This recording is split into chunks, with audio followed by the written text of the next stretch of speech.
Aê, chegamos. Agora sim, Beleza? sentei. Bom, o que que acontece hoje? Hoje a gente começa o capítulo 5, então vamos começar de novo aqui, ó. Charles Brenner, Noções Básicas de Psicanálise.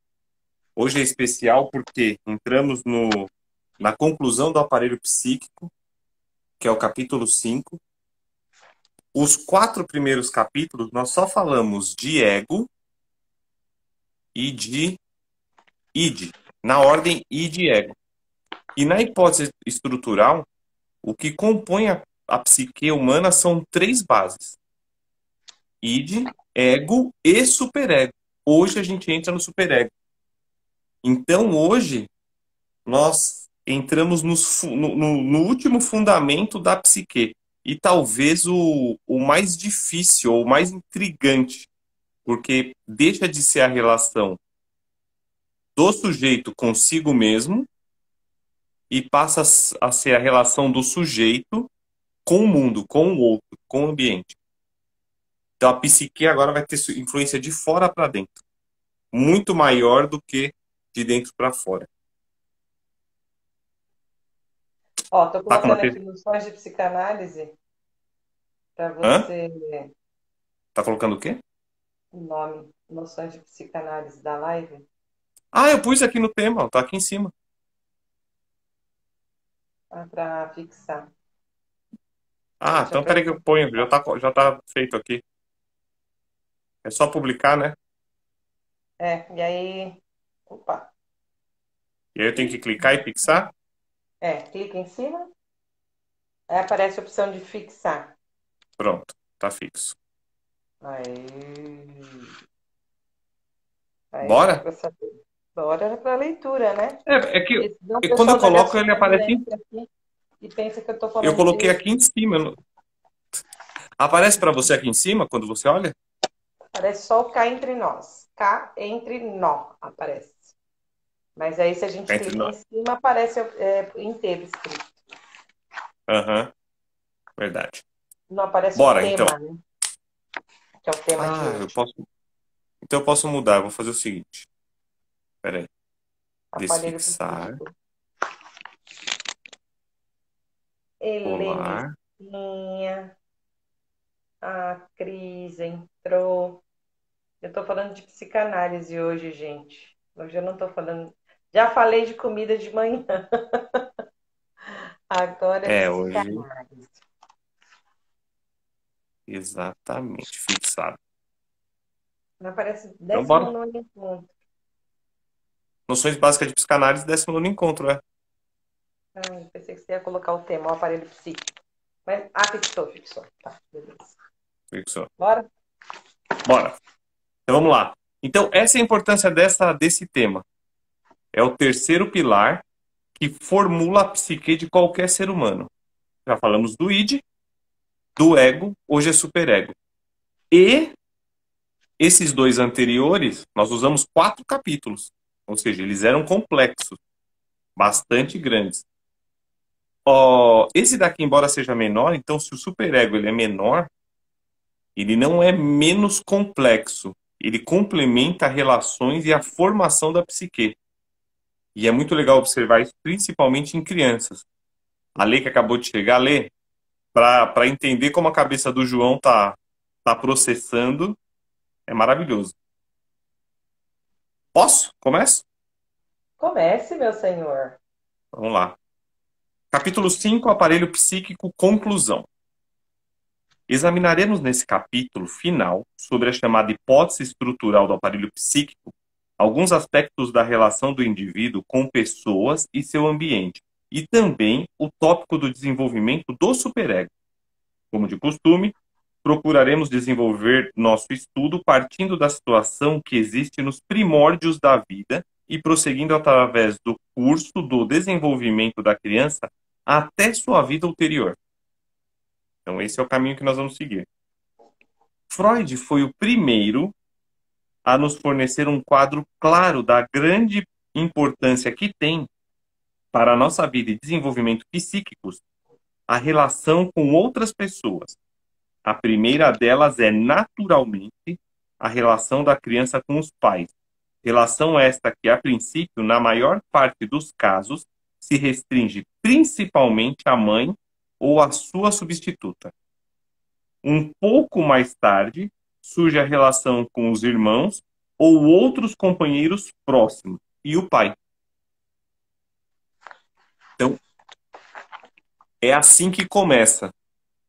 Aqui, vale lembrar que isso não serve para o caso de gêmeos. No caso de gêmeos, a primeira relação, possivelmente, isso é estudado muito ainda pela psicanálise e pela psicologia. Possivelmente a primeira relação seja entre os irmãos. E depois com a mãe, com os irmãos e com o pai. Ou com os primos, se crescer com os primos, com os parentes com o qual a criança tem relação. Eu Mas a concordo plenamente. Hum. E os meus gêmeos falam isso. E se Falam que vê lembram? isso, né? Não, que lembro. Mas que essa relação isso é importante você ouvir da fonte, né? E Uhum. que a relação que eles sentem um com o outro vai além da relação comigo e com o pai. É um outro nível de relação. Né? Ó, ama, Sim. né? Tem essa relação, mas entre eles uma relação que não se É mistura, é a diferenciada, parte. não é? Exatamente. Sim, é. A relação entre irmãos é diferente. No caso de gêmeos. Mas as primeiras relações são importantíssimas, fazem toda a diferença na formação da psique, na construção da psique. Posso continuar? Pode? Freud assinalou que as pessoas às quais a criança se apega em seus primeiros anos ocupam uma posição central em sua vida psíquica e é singular no que concerne à sua influência. Isso é exato. Quer o apego da criança a essa pessoa seja por laços de amor, de ódio ou ambos, sendo o último caso o mais comum. A importância dessas primeiras ligações deve decorrer em parte do fato de que tais relações iniciais influenciam o curso de desenvolvimento da criança, o que as relações posteriores não poderão realizar na mesma proporção, devido exatamente ao fato de serem posteriores. Decorre também, em parte, do fato de que em seus primeiros anos a criança é relativamente indefesa durante um longo período de tempo. Em consequência desse desamparo prolongado, ela depende do seu ambiente para encontrar proteção, gratificação e para o próprio processo de viver, por um período muito mais longo que qualquer outro mamífero. Em outras palavras, os fatores biológicos têm, de per si, grande parte na determinação do significado, bem como do caráter de nossas relações interpessoais, visto que redundarão no que poderíamos chamar fetalização pós-parto prolongada, característica de nosso desenvolvimento como seres humanos. Então, essa é a importância do outro na formação da personalidade. Caramba. Essa relação de ódio e mais ódio aí, eu lembrei do João. Sim, a relação de afetividade, de amor e ódio é muito comum. E normalmente não é só de amor mesmo. A relação de São os ódio é muito extremos, né? grande. Sim, é muito grande por parte da criança. Uma fase interessante essa. Muito legal. Uhum. Vou lá. Você vai? Deixa eu ler um pouquinho. Para não ficar chato. Na literatura psicanalítica, o termo objeto é empregado para designar pessoas ou coisas do ambiente externo que são psicologicamente significativas para a vida psíquica do indivíduo, sejam tais coisas animadas ou inanimadas. Do mesmo modo, a expressão relações de objeto refere-se à atitude e ao comportamento do indivíduo para com esses objetos. Por questão de conveniência, empregaremos esses termos nos comentários seguintes. Nos estágios iniciais da vida, segundo o admitimos no capítulo 3, a criança não percebe os objetos como tais, e só gradativamente, ao longo dos primeiros meses de seu desenvolvimento, aprende a distinguir sua própria pessoa dos objetos. Também afirmamos que, entre os objetos mais importantes da infância, se incluem as várias partes do próprio corpo da criança, isso é, seus dedos, artelhos e boca. Todos eles são extremamente importantes como fontes de gratificação, razão pela qual admitimos que sejam altamente catequizados pela libido. Para sermos mais precisos, deveríamos dizer que os representantes psíquicos dessas partes do corpo da criança são altamente catequizados, já que não mais acreditamos, como certos analistas anteriormente pensavam, que a libido seja como um hormônio que se pode transmitir a qualquer parte do corpo e lá se fixar. A esse estado de libido autodirigida, Freud, em 1914, denominou de narcisismo, segundo a lenda grega do jovem Narciso, que se enamorou de si mesmo. A posição atual do conceito do narcisismo na teoria psicanalítica é, até certo ponto, insegura. Isso porque Freud desenvolveu esse conceito antes de formular a teoria dualista dos instintos. Em consequência, o impulso sexual se adaptou ao conceito de narcisismo, e este último nunca foi explicitamente equiparado, quer à teoria dualista dos instintos, quer à hipótese estrutural. Deveríamos considerar, por exemplo, que a energia autodirigida que surge do impulso agressivo também esteja incluída no narcisismo, e ainda que parte do aparelho psíquico se catequiza de energia impulsiva, que é de natureza narcísica, são perguntas cuja resposta definitivamente ainda está por ser dada. Diga essa parte que você gosta. Que eu gosto. Bom, o que eu gosto é de saber que tem texto para ler. Uma delas é a Lenda de Narciso, que é maravilhosa, explica muita coisa sobre a compreensão não só da criança, mas também do adulto, e muito mais do adulto, da relação que ele tem consigo próprio e com o que ele considera seu. É muito bom, ajuda muito a entender. Muito legal, né? E essa parte aí que do contato, da diferenciação, né, que a criança faz de objeto e do próprio corpo. São fases. Sim, e do corpo como objeto, né? Assim como a mãe como objeto, o seio da mãe como objeto, as mãos como objeto, tudo. E acho que a parte mais importante aqui, e é sempre bom lembrar, a criança ou a percepção da criança de objeto que está catequizado, ou seja, aquilo que dá prazer para ela, não é o objeto em si, mas a impressão que ela tem daquilo, a percepção que ela tem daquilo. Então, não é o seio da mãe, ou não é a chupeta, é a percepção que ela tem do seio da mãe ou da chupeta. Isso vai influenciar muito em relacionamentos lá na frente. Então, isso daqui tem um reflexo bastante grande, bem interessante.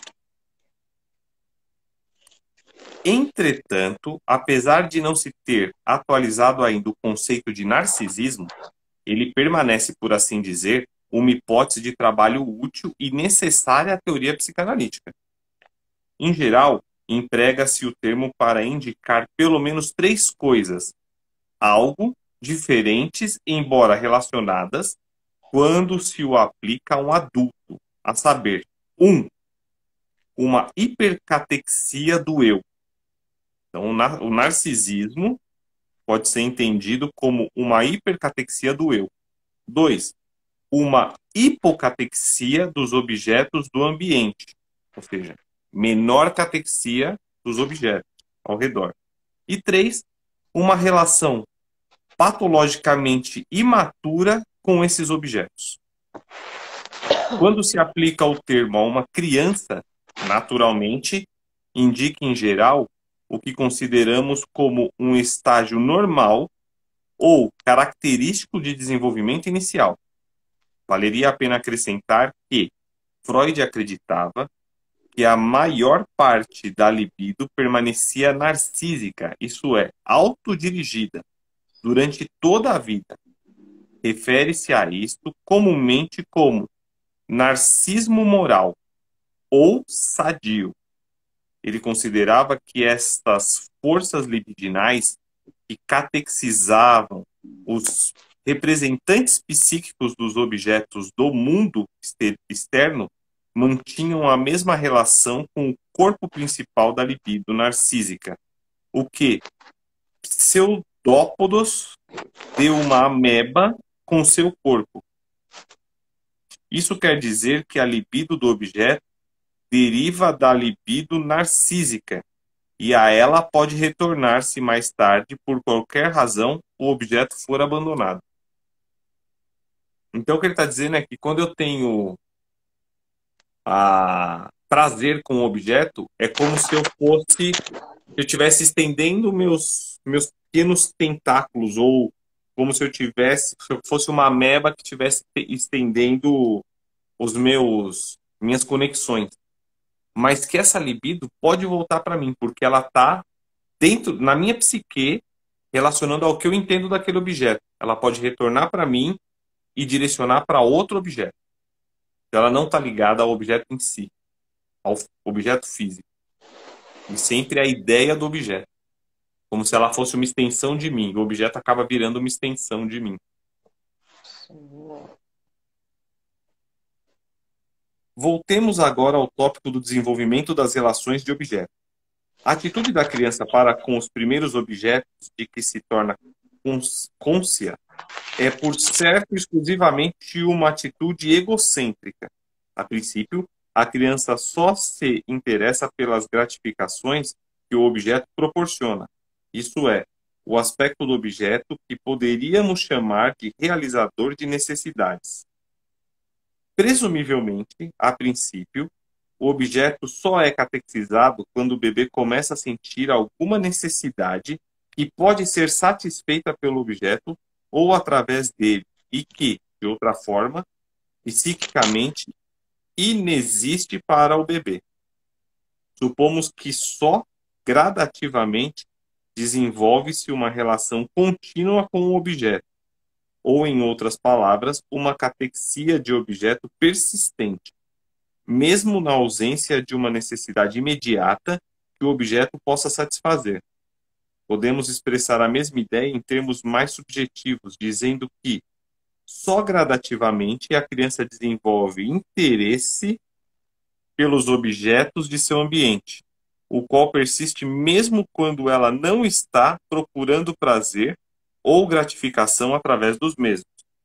A princípio, por exemplo, a mãe só desperta o interesse do bebê quando ele tem fome ou dela necessita por alguma razão. Porém, mais tarde, na primeira e na última infância, a mãe é psicologicamente importante de maneira contínua e não mais apenas ocasional. Então, segundo essa hipótese, inicialmente a relação com o objeto é por interesse e necessidade, de satisfação de prazer. Mas psicologicamente, com o passar do tempo, ela vai se tornando contínua. Ela não vai diminuindo, ela vai aumentando, então? Ela vai aumentando. A E como que é? dependência. Uhum. Explica melhor que eu não entendi isso. É porque as primeiras relações, a suposição que se faz é que assim que uma criança nasce, as primeiras necessidades que ela tem são, por exemplo, fisiológicas. Uhum. Então ela acorda e ela quer mamar. Ela ainda não tem ela não tem a percepção do ambiente, mas ela tem o incômodo da fome. Ela era alimentada direta e constantemente dentro da mãe, e ela Uhum. passa a não ter mais esse alimento disponível no momento que 24 ela horas quer. por dia. Exato, no Uhum. momento que ela quer. Esse incômodo faz com que ela peça. Uhum. Então, a demanda dela pela mãe é uma demanda de necessidade. Mas com o tempo e com o desenvolvimento da psique dela, com a continuidade dessa relação, ela começa a perceber ou ela começa a demandar a mãe para além da necessidade física. Então ela começa a ficar, por exemplo, mais tempo acordada e ela não chama mais a mãe só quando ela está com vontade de fazer xixi, cocô ou quando ela está com fome. Ela quer atenção mesmo, né? Exato. Essa necessidade de atenção é o começo da criação desse vínculo permanente, da necessidade constante. Ou seja, essa catexia, que era para satisfação de um desejo, passa a ter um caráter emocional. Hum. Agora Então, entendi. ela começa a ter uma relação que não é mais ocasional e passa a ser contínua. Legal, né? Sim, E isso vai embora pelo resto da vida. sim, vai. Que Vai. Só vai só vai ela trocando. só vai trocando. Entendi. Então ela não terá mais só necessidades ocasionais. Ela terá necessidades de vínculo. E essas necessidades de vínculo permanecerão. Ou seja, mesmo que ela troque de objeto, e aí como é trocar de objeto? Troca de amigo, mas terá amigo. Terá alguém com quem se relacionar afetivamente. Uhum. Terá relações de coleguismo, de namoro. Tudo isso vai E se passar das isso não necessidades. for, e se isso não for correspondido nessa primeira infância? Se, por exemplo, para ela só for dada a atenção às necessidades fisiológicas e não às emocionais, e em que isso acarreta lá no futuro? Ela vai criar essa necessidade reforçada, vai fazer com que ela demande uma solução. A criança vai buscar soluções para isso. Ela pode direcionar essa afetividade a objetos. Lembra que ela pode catexizar qualquer coisa que ela consiga criar vínculo? A Hum. criança pode, por exemplo, se apegar a um paninho. Hum. Ela pode se apegar a um bichinho de pelúcia. Ela pode se apegar a um móvel. Uhum. E ela vai criar esse vínculo. Essa relação vai existir. Essa relação de afetividade, ou seja, de relação não só por saciedade de necessidades fisiológicas, sempre existirá. Se ela não for correspondida, ela pode criar uma relação de percepção diferente de satisfação, que é começar a fantasiar a satisfação. Ela pode direcionar a atenção dela e a satisfação para objetos inanimados, o Uhum. paninho, o cobertor, o travesseiro, uma roupa, um brinquedo, Um amigo é, imaginário? também a fantasia. Uhum. Lembra o processo de pensamento primário e secundário? Ela está no primário. Uhum. Ela pode fantasiar que ela está recebendo a atenção dos pais ou Uhum. da pessoa que ela está demandando. Ela pode fantasiar isso também. Ela vai ter um momento de desprazer, mas ela vai ter o Ela vai se momento virar, de. né? Ela vai criar um Exato. recurso para. Ela vai encontrar um recurso. Nem que seja ah, imaginar a satisfação de ter, por exemplo, o abraço da mãe, que ela não Entendi. tem. Aí isso Uhum. vai se manifestar onde? No sonho, nas brincadeiras. Ela vai extravasar isso. Mas ela vai encontrar um ponto de vazão. Ou ela Uhum. pode internalizar isso e encontrar uma forma de frustração constante. Frustração, frustração, frustração. Ela dará vazão a algum objeto, alguma outra coisa, mas ela vai ter aquele vazio daquela necessidade de algo. Para que ela tenha necessidade, ela tem que ter tido algum carinho antes, algum afeto antes. Se ela não tiver, ela vai ter aquele que a gente vai chamar de um sentimento vazio, porque ele não encontra vínculo. Então é aquele sentimento que você fala assim, eu estou me sentindo estranho, eu não sei por quê. Talvez ela tenha tido uma sensação até uterina Uhum. de acolhimento que ela não recebe mais, ou que nenhum carinho chega àquela sensação. Certo. Então, De exato, acolhimento do útero. Uhum. então ela fica numa sensação vazia. Tanto que a criança gosta, durante muito tempo, na infância, de dormir abraçada, de dormir quase agarrada. Crianças que dormem com os pais muito tempo fazem isso. Se agarram aos pais. Ou querem que os pais abracem. Adora dormir sendo abraçada. E quando está dormindo, toca. Uhum. Toca e quer sentir o peso. O peso não é uma coisa que ela tinha fora. Às vezes é uma coisa que ela tinha dentro. Que ela Ainda no traz isso útero. com ela, né? Sim, é uma sensação. Não tem explicação. A criança não explica, ela sente. E ela demanda. E o adulto também, depois, né? Sim, porque o adulto é a continuidade da criança. Uhum. Então, vai ser a mesma coisa.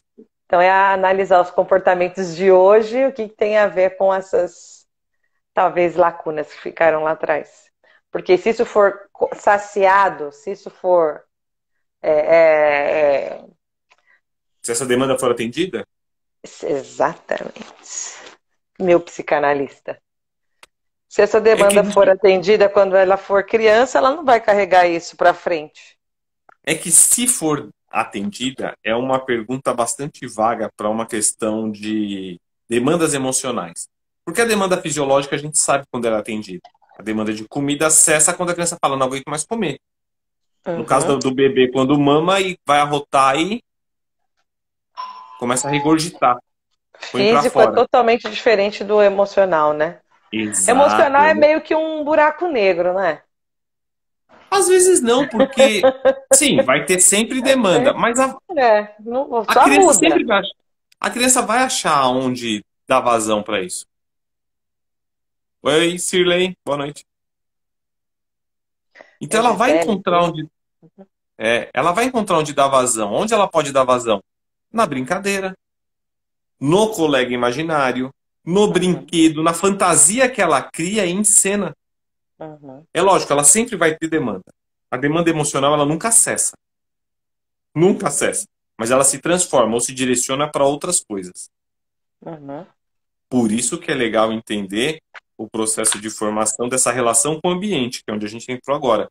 Porque ela vai extravasar essa necessidade no ambiente. E é aí Entendi. que ela começa a demonstrar. O Freud tem num livro dele uma relação de uma criança que ia para a escola e ela, acho que a gente já falou disso, mas acho que agora vale bem a pena retomar. E ela tinha o hábito de movimentos contínuos, então a criança ficava sempre assim, na escola. Uhum. E a escola não tinha pedagogia de Piaget, não tinha nada nisso na escola de antigamente. Então a criança ia, a mãe ficava trabalhando, ela começou a frequentar a escola, e a mãe começou a achar isso estranho por causa dos comentários, da Uhum. reação da criança. Quando a mãe solicitou esse novo terapeuta, esse psicanalista, e que Freud foi observar, ele saiu da escola e levou a criança para casa. E na casa, ele percebeu que a mãe estava sozinha, o pai havia partido para a guerra, a mãe ficou sozinha e, para se sustentar, a mãe costurava. Esse movimento que a criança fazia era o movimento da roda da Ah, máquina de costura. A criança jogava a atenção dela, porque ela também não tinha atenção da mãe. A mãe estava uhum. trabalhando, então ela tinha uma atenção reduzida. Ela jogava essa catexia, essa energia, essa necessidade de relação para a roda. Então ela ficava fazendo o movimento da roda. Isso era um movimento afetivo dela. Era a relação que ela estava criando. Caramba, para descobrir isso, hein? para Se descobrir. esse Então, professor não tivesse ido lá, nada disso teria acontecido. Nossa, não, ai, se não, na verdade, o psicanalista foi, olhou para a criança no ambiente e voltou para a casa dela. E na Uhum. casa ele descobriu, ele falou, "Olha, não é nada normal. É uma relação afetiva que a criança tem com algo. Esse algo é o trabalho da mãe. É especificamente a ferramenta de trabalho da mãe, que a criança colocou no lugar do pai. Porque a mãe estava lá. A mãe não dava atenção, mas a mãe estava lá. Faltava alguém para ela se relacionar. Ela se relacionava com essa ferramenta, com a máquina de costura. É, esse Freud. É. Ele mexeu com coisas sérias. É, Então vamos lá. vamos. Continuo? Acreditamos? Não, não estamos Não, lá em familiarizados. cima? Seja 14. Tá. Não estamos bem familiarizados com as maneiras precisas em que se desenvolve uma relação de objeto contínua, ou as fases por que se passa, principalmente as fases iniciais. Um fato importante de mencionar é que os primeiros objetos são os que chamamos de objetos parciais. Com isto, significamos, por exemplo, que só depois de muito tempo a mãe existe para a criança como um objeto total. Antes disso, seu seio ou a mamadeira, sua mão, seu rosto, etc., consistiam, cada um, objetos separados da vida mental da criança. E pode bem ser que, mesmo aspectos diferentes do que fisicamente constitui um único objeto, sejam também para a criança objetos distintos e não unidos ou relacionados. Por exemplo, o rosto sorridente da mãe pode ser, a princípio, para a criança, um objeto diferente do seu rosto zangado ou amuado. Sua voz carinhosa, um objeto diferente da voz que ralha, etc. E pode ser que, somente depois de algum tempo, estes dois rostos ou essas duas vozes sejam percebidos pela criança como um único objeto. Exatamente. Essa visão parcial, a, a Melanie Klein falava do esquizo paranoide. Esse é o esquizo, a visão esquizo. Hum, Isso acompanha a criança na vida toda. Se ela tiver uma presença forte dessa fase nela, essa criança será um adulto detalhista. uhum, Ele terá características detalhistas. Então ele vê partes. Ele entra no ambiente, ele vê partes. uhum, Mais do que o todo. Se ele passar bem por essa fase, ele vai desenvolver uma característica paranoide. É o que ela chama de paranoide. Ou seja, ele não vê as partes, ele foca no geral e perde os detalhes. ele Então, não vê o muitas todo, ele só vê as partes, então. Contrário. se ele for esquizo, se ele tiver Sim. essa característica, se ele mantiver essa característica Uhum, de perceber por partes, se ele passar por essa fase bem, ele vira um generalista. uhum, Ele olha para tudo, percebe tudo e não uhum. percebe detalhes. São pessoas que não percebem detalhes. Caramba. E isso Freud percebe nessa fase e Melanie Klein reforça também. Ela fala que interessante, né? A criança começa a vida vendo só pedaços. Pedaço da mãe. Ela vê a mão e não associa com a mãe. Associa a mão é a mão. O A sorriso da voz, mãe, esse da voz e do sorriso foi demais, né? sim. Um A- sorriso ou uma bronca são pessoas distintas. São coisas distintas. Um sorriso ou uma cara sisuda são coisas difíceis. Fala, São Mi. coisas distintas. Ai, eu te amo! Vai lá, meu amor. Fica Saudade bem, já. gato. Nem vi esse moço na FIPAM. Quer dizer, só vi, mas É, não agarrei ele. é. Todo mundo viu, né? Quem não É. viu?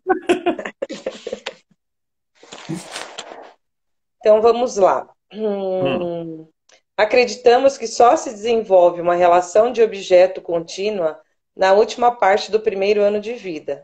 Uma das características importantes dessas primeiras relações de objeto é seu alto grau do que chamamos de ambivalência. Quer dizer, sentimentos de amor podem alternar em igualdade e intensidade com sentimentos de ódio, segundo as circunstâncias. Na verdade, não temos certeza sobre se podemos ou não considerar que as fantasias e os desejos destrutivos para com o objeto que presumivelmente estão presentes ao fim do primeiro ano de vida sejam intencionalmente hostis. Por certo, terminariam por destruir o objeto se pudesse se realizar. Mas o desejo ou a fantasia de um bebê de engolir o seio da mãe ou a mãe é um antecessor primitivo tanto do amor quanto do ódio.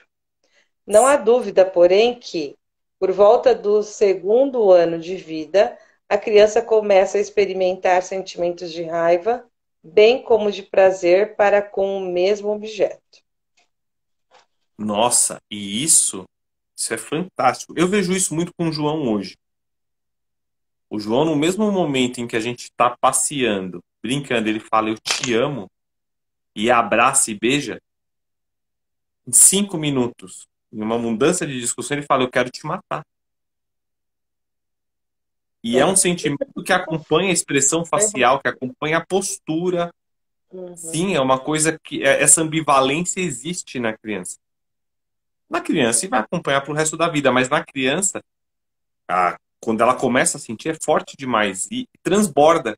E criança não filtra, então é mais interessante porque dá para perceber. É lógico, alguns filtros que os pais fazem são desnecessários nessa fase. Nem todos os filtros são necessários. O início da expressão, ou ter um ambiente para poder expressar, isso é muito importante. Porque é o ambiente de segurança, onde a criança começa a compreender a diferença desses sentimentos. Sabendo dessa necessidade que a criança tem de externalizar, né, esses sentimentos, é importante, né? Para não ficar Uhum. tolhindo, né? Não faça isso, não fala assim, não, e senão vai ficar reprimido e vai para algum lugar, né? Não, para algum lugar vai. E não é que não tem que reprimir, tem que dar lugar de vazão. Sim, Ou seja, aqui nesse ambiente seguro, entre seguro, nós, seguro. fala o que está acontecendo, põe para fora. Quer chorar? Chora. Quer brigar? Briga comigo. Fala o que está acontecendo. Ó, na casa da tia não pode, na rua não pode, tá? Ah, mas eu tô nervoso. Então se acalma. Sabe? Tem até que ser mais enérgico, colocar o limite e falar. Existem lugares e situações, mas tem que ter o lugar de vazão. Essa parte de então se acalma que para mim é complicado, porque a criança ela não sabe o que está acontecendo, né? E uma forma que eu aprendi a lidar com isso é você falar para a criança que você está vendo o que está acontecendo com ela, né? Olha, eu estou vendo que você está nervoso, que você está chateado, porque você queria fazer isso e você não está conseguindo. Só que nesse momento não é possível, porque isso, porque aquilo. Mas quando você fala para a criança que você está entendendo o que está acontecendo com ela, isso começa a acalmá-la, porque é diferente de você chegar e não dar uma solução, que na verdade não é uma solução. Ela precisa deixar extravasar e ela precisa da atenção da gente, né? Se você dá a atenção que ela precisa, para ela não se sentir abandonada junto com aquele sentimento que ela tá, eu acho bastante importante. Pelo Então, menos eu mas trabalhei bastante isso. é que aí entra num dilema que é uma questão de interpretação de discurso que, a princípio, a criança nem tem. Por exemplo, o que é um eu te entendo para uma criança?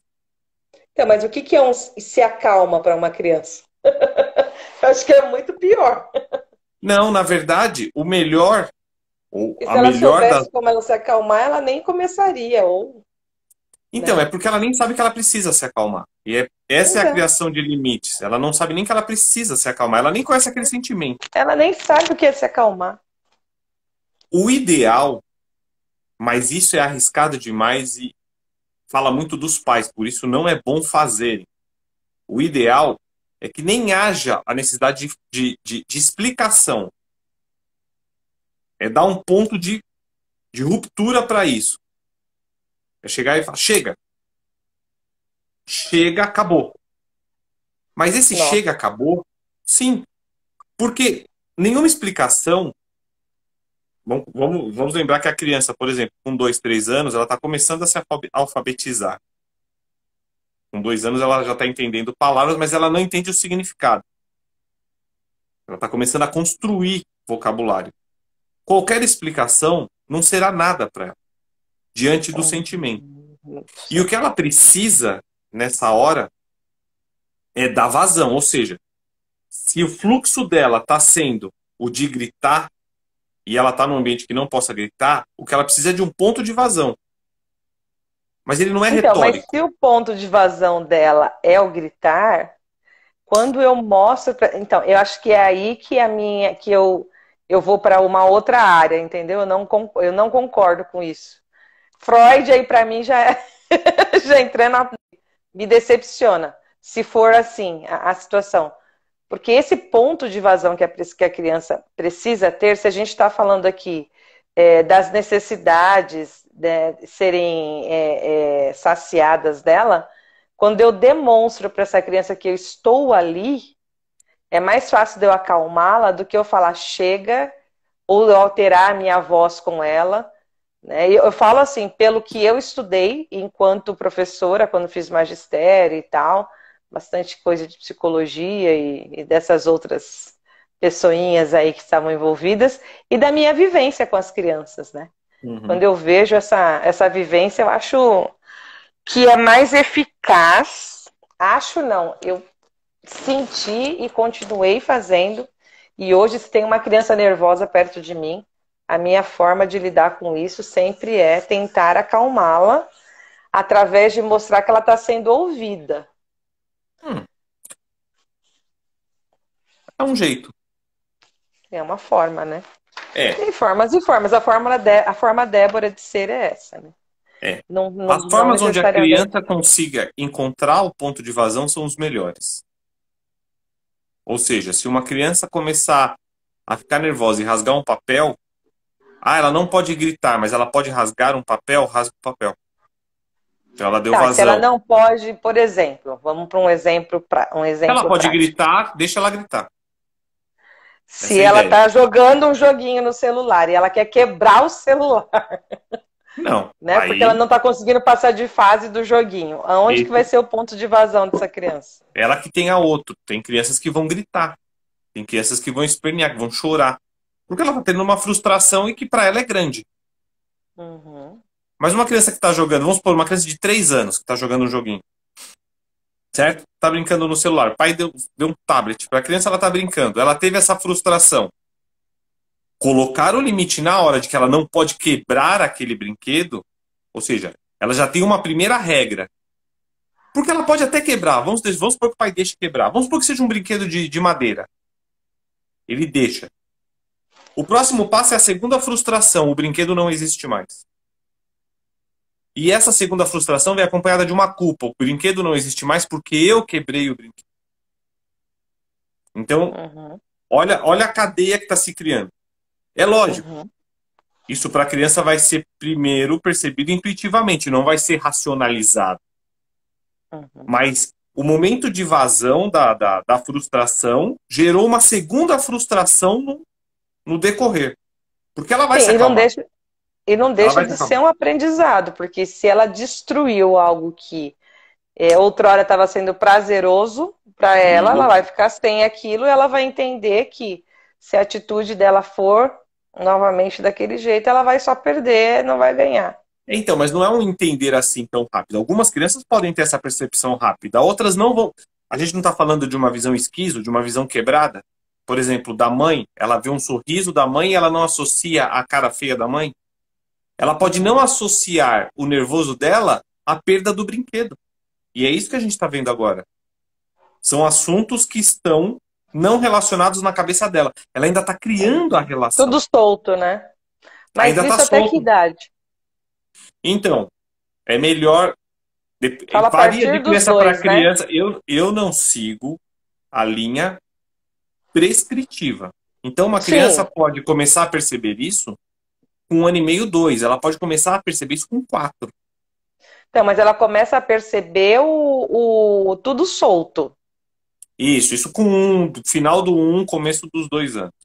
Ela está percebendo Depois ela que começa a juntar as pecinhas do ela quebra-cabeça. começa a juntar, mas isso pode demorar ou não. Isso pode ser rápido ou Sim, a não. partir dos 2 e vai até. Sim, do 1 ano e meio. Uhum, Depois do ela já vai fazendo uhum, essa associação, porque ela vai começar a perceber o todo, ou o maior. Ou ela vai uhum, perceber que as coisas mudam. Por exemplo, a expressão da mãe de carinho, a expressão de mãe de braveza é mãe. uhum, Antes disso, ela está vendo rosto feliz, rosto triste. uhum. Ela Entendi. está vendo seio que amamenta e seio que sai. E ela não associa seio com mãe, ela não associa mão, carinho, mãe. Ela não está associando ainda. A É, que associação aqui vem está depois. falando mesmo, né? Que por Sim. volta do segundo ano de vida, a criança começa a experimentar sentimentos de raiva, bem como de prazer, para com o Uhum. mesmo objeto. Ela começa a Exato. juntar as pecinhas, né? E isso, ela começa a entender que a raiva e o prazer que eram separados podem estar associados à mesma coisa. Então ela Uhum, pode entender que a satisfação da brincadeira e a frustração com a brincadeira são brincadeira. Antes disso, ela fala, tô frustrada. E não associa uhum, com o ato dela. uhum. Isso mesmo. Entendi. Esta ambivalência precoce persiste normalmente até certo ponto por toda a vida, mas comumente é de proporção bem menor, mesmo na última infância, do que é dos 2 aos 5 anos, e menor ainda na adolescência e na vida adulta. Por certo, a diminuição da ambivalência é a miúde mais aparente e perpétua nas atividades inconscientes do superego na vida ulterior. Não, amor, não, não, não, não. Oh, Você foi da desculpa. você foi da Desculpa, 114. desculpa, desculpa, desculpa. Real, real, real, real, real. É a miúde mais aparente que real. Os sentimentos conscientes pelo objeto refletem muitas vezes metade da ambivalência, enquanto a outra metade permanece inconsciente, embora esta tenha efeitos poderosos sobre a vida mental do indivíduo. Essa ambivalência persistente associa-se a miúde a graves conflitos e sintomas neuróticos, como seria de esperar. Sim, sintomas neuróticos são naturais em crianças. O que é um sintoma neurótico? Neurose é uma reação extrema, emocional extrema. Por exemplo, uma criança gritando é uma reação neurótica. Se debatendo e chorando é uma reação neurótica. Adultos Uhum, e crianças têm isso. Essa uhum, reação neurótica, ela é comum em criança. Essa, essa, essa linha de neurose. Porque ela está se formando e ela está com um turbilhão de sentimentos, né? Ela está tendo relações novas, sentimentos que ela nunca teve. E isso está vindo para ela. Ela não tem o manual disso, né? Então, uhum. acontece. Outra característica das primeiras relações de objeto é o fenômeno da identificação com o objeto. Este é um assunto que já analisamos no capítulo 3, em que assinalamos a grande importância da parte que desempenha a identificação nos complexos processos de desenvolvimento do ego. Conquanto existam muitos motivos de identificação, afirmamos que qualquer relação de objeto acarreta uma tendência para se identificar ao objeto, isto é, para se tornar igual a ele, e que, quanto mais primitiva a fase de desenvolvimento do ego, mais pronunciada a tendência para a identificação. Podemos Uhum. compreender, portanto, que as relações de objeto, principalmente nos primeiros tempos de vida, desempenham um papel de suma importância no desenvolvimento do ego, visto que, de certo modo, o ego é, em parte, uma precipitação dessas relações. Além disso, tem-se assinalado nos últimos anos que as relações inadequadas ou insatisfatórias com os objetos, isto é, com o ambiente externo dos primeiros dias de vida, podem impedir o desenvolvimento apropriado das funções do ego, que estudamos, né? No capítulo Isso. 4, a prova da realidade e do domínio dos impulsos. Pode, assim, já no limiar da vida, estar preparado o terreno para as graves dificuldades psicológicas, quer da última infância, quer da vida adulta. Hartmann, É. 1953. A gente já falou sobre prova de realidade e domínio dos impulsos. Isso é Olha uma quem coisa tá que aí. vai. O João, do Zuca. Ai, doida para É, comer um sushi. Eu tô convidamos, aqui convidamos. pensando. Oh, Figura. bem-vindo, Hoje, querido. hoje para falar de psicanálise, olha aí que beleza.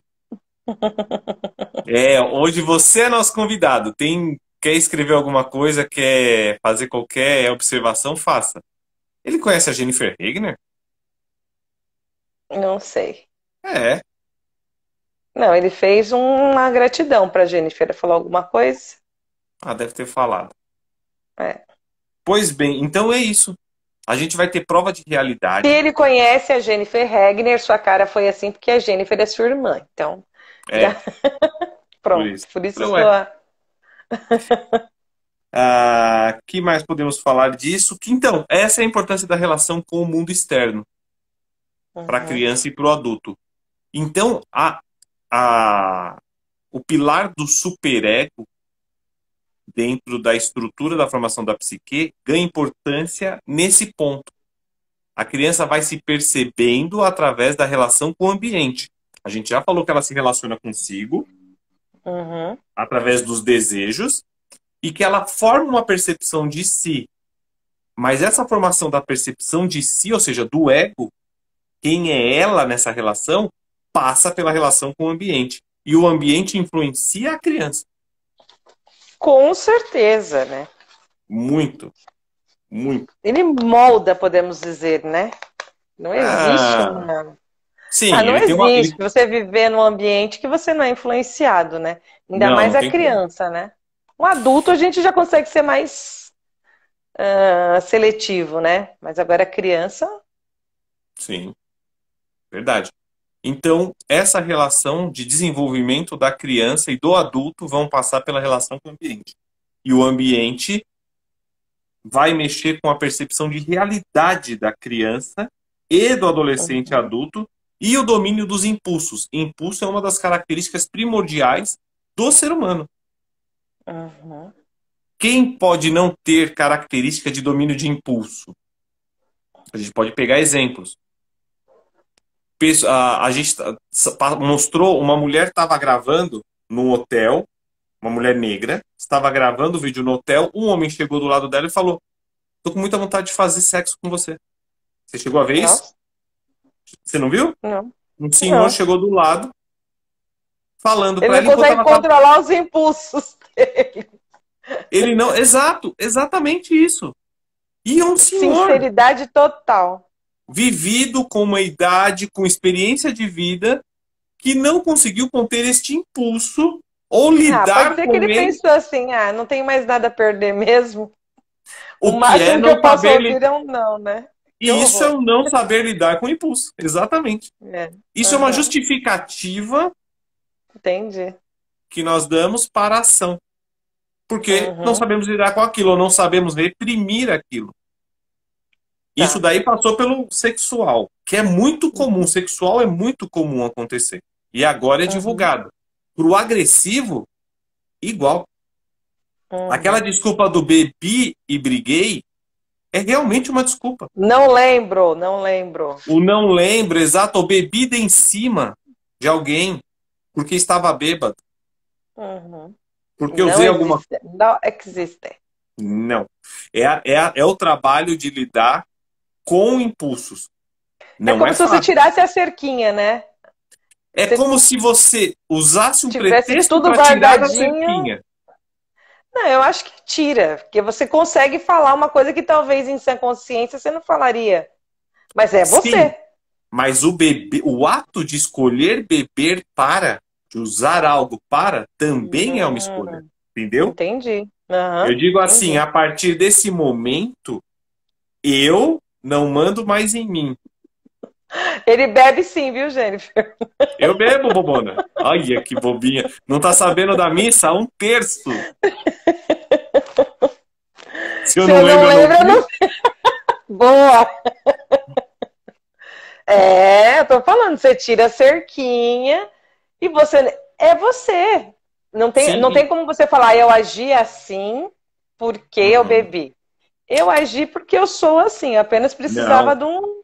E a escolha de beber para tirar a cerca é a escolha do ritual que você faz. Olha, para fazer aquilo, eu Eu tenho beberei. que Eu beber. eu só faço quando bebo. O que que eu vou fazer agora? Vou beber. Por Vou quê? beber. Exato. Então, já tem um ritual. Eu tenho um ritual criado para dar vazão ao meu impulso. Todo mundo Jennifer, você precisa. nunca viu esse menino bebendo vinho. Nossa, vai ter outra reunião. Misericórdia. Ua! Bora, que hora deu aí já, hein? Cinquenta e Tô com cinco. fome. Tô com fome. Paramos aqui então? Paramos? Tá bom, aí Sim. é bom que a gente para no auge, que aí a semana que vem o povo volta.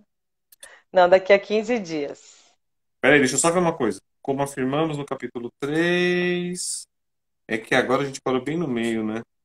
Não, a gente parou finalizando uma explicação. Não, a gente vai parar, então a gente volta aqui. Outra característica da primeira relação do objeto, aqui em cima, no primeiro parágrafo. Porque a gente volta a falar da relação do objeto, para não ficar perdido essa parte aqui. Mas Que beleza, página? 115, primeiro parágrafo. Ah, como afirma... Então, como afirmamos, né? Isso, Porque ainda vai discorrer, né? Outras coisas, não vai? sim, vai. E vai desdobrar o que começou no primeiro parágrafo. Ó. Outra característica das primeiras relações com o objeto é o fenômeno de identificação. Ainda vai trabalhar a identificação. Trouxa. Ô, Jennifer, você é uma trouxa. Seu idiota. Não, eu bebi de verdade. Gi. Passei mal. Oh, Que vergonha. Não, não passei mal. Passei! Eu passei. É, passei.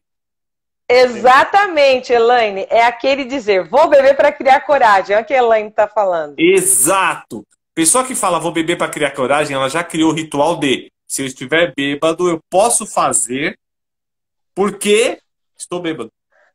E Será que ó, as não é pessoas errado, viu? relevam Não é errado. as... Não é Então, errado. mas será que as pessoas relevam essa desculpa? Olha, eu vou beber para criar Então, coragem. Aí não, quando ela fala, ó, falou porque bebeu. Se não tivesse bebido, não tinha tido coragem de falar. Como que é então, isso? é porque essa criação de ritual, essa criação do procedimento para tomar atitude, para fazer o que eu quero fazer, é uma forma de dar permissão para mim sem assumir a culpa. Porque eu tenho uma carga Uhum. de culpa, Tá. certo? Uma carga de restrição. Não é Eu posso fazer. responsabilidade, então? Não seria eu não assumir a responsabilidade do que eu tô falando? Não, pode se tornar, se eu usar essa muleta, se eu usar esse totem, essa âncora, essa Hum.